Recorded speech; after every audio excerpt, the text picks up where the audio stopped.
Hello everyone, Australia student visa series हेरेर बसिरहनु भएको सम्पूर्णमा म विशाल गिरी स्वागत अनि न्यानो अभिवादन गर्न चाहन्छु। अस्ट्रेलिया हाई कमिसनदेखि फेरि अर्को अपडेट आएको भनिएको छ। योभन्दा अगाडिको भिडियोमा हामीले हाई कमिसनद्वारा पछिल्लो समयमा माग्ने गरेको यस्तो प्रकारको रिक्वेस्ट एन्ड चेकलिस्ट डिटेल्सलाई लिएर डिटेलमा डिस्कस गरेका थियौँ।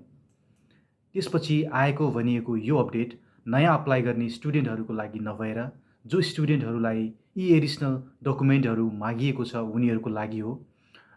यी अपडेटहरू एप्लिकेसन विथड्रल गर्ने क्रममा, प्रोसेस गर्ने क्रममा, मिटिङ गर्ने क्रममा हाई कमिसनसँग भएको कम्युनिकेसनको आधारमा तयार पारिएको नोटहरू हुन्। यदि 7 डेजको अवधिसहितको रिक्वेस्ट एन्ड चेकलिस्ट तपाईँलाई भर्खरै मात्र आएको छ भने if you need extra time, अब तपाईँ एक्स्ट्रा टाइमको लागि सिफारिस गर्न पाउनुहुनेछ। तर त्यसका लागि तपाईँले किन एक्स्ट्रा टाइम माग्दै हुनुहुन्छ भन्ने कुरा स्पष्ट रूपमा खुलाउनु पर्ने हुनेछ। नेक्स्ट, इन्कम फ्रम बिजनेसको केसमा इन्कम ट्याक्स रिटर्नमा मात्र आधारित नरहेर ट्याक्स क्लियरेन्स र फाइनेन्सियल ट्रान्जेक्सन यदि राम्रो छ भने त्यसको आधारमा पनि एसेस गर्न सक्ने कुरा गरिएको छ। त्यसै गरी इन्कम फ्रम स्यालेरीको केसमा यदि रनिङ इयरको इन्कम ट्याक्स रिटर्न गर्नुभएको छैन भने मोस्ट रिसेन्ट जे छ त्यही पठाउन भनिएको छ। इन्कम फ्रम एग्रिकल्चर र if that is tax free, त्यो इन्कमलाई सपोर्ट गर्ने ब्याङ्क स्टेटमेन्ट अनिवार्य रूपमा बुझाउनु भनिएको छ। इन्कम फ्रम लिज हो भने ट्याक्स तिरेको प्रुफ र ब्याङ्क स्टेटमेन्ट मागिएको छ।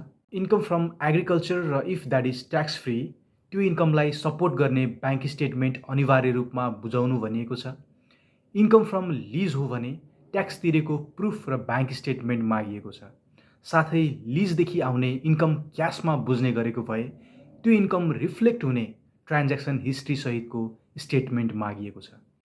अहिले मागिएका यी सबै फाइनेन्स रिलेटेड एडिसनल डकुमेन्टहरूलाई लिएर डिएचएले फेक डकुमेन्ट बनाएर आउने विद्यार्थीहरूलाई रोक्नका लागि गरिएको मार्केट करेक्सन मुभ भनेको छ।